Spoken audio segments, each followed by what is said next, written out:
विद्या चव्हाणताई या phone line वरून जोडलेल्या आहेत। विद्याताई, आपण पाहतोय पुणे पोलिसांची ही मोठी कारवाई, ज्यामध्ये आता खडसे यांचे जावई प्रांजल खेवलकर यांना आता पुणे पोलिसांनी ताब्यात घेतल्याची माहिती मिळते आहे।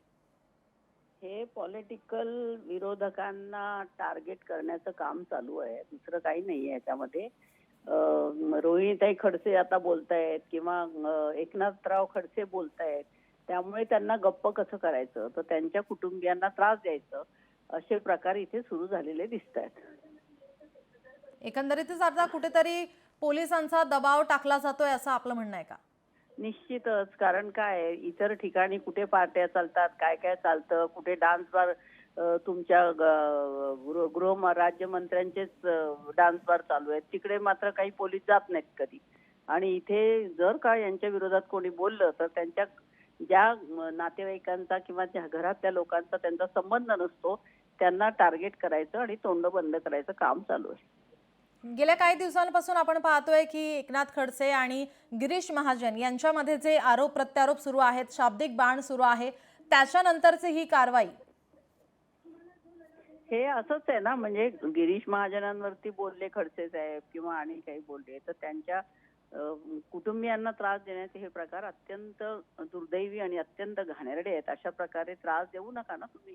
तुम्ही खडसेंबद्दल जे करता ते तुम्ही एकनाथ खडसे असतील, रोहिणीते असतील, ते तुमच्या विरोधात बोलतात, तुम्ही चर्चेने त्याच्यात उत्तर द्या किंवा त्याच्यात काय तथ्य नसलं तर ते खोडून काढू शकता, परंतु त्यांच्या पतीला त्रास देणं किंवा त्यांच्या मुलांना त्रास देणं, हे अशा प्रकारे फॅमिलीला त्रास देणं हे पूर्णपणे चुकीचं आहे।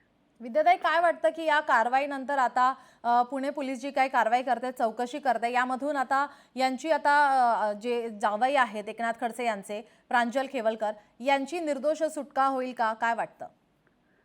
आता यांचं सरकार आहे तोवर निर्दोष काहीतरी होईल अशी अपेक्षा बाळगणं चुकीचं आहे, कारण आपण बघितलंय की ज्यावेळेस शाहरुख खानच्या मुलाला अटक केली होती त्याच्याकडे 1 ग्रॅम ड्रग सुद्धा सापडलं नव्हतं, परंतु त्याला 1 महिनाभर जेलमध्ये टाकण्यात आलं होतं।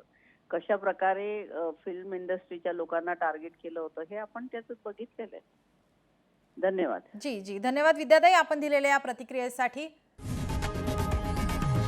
लोकशाही मराठी ऐका, पहा, जागरूक रहा।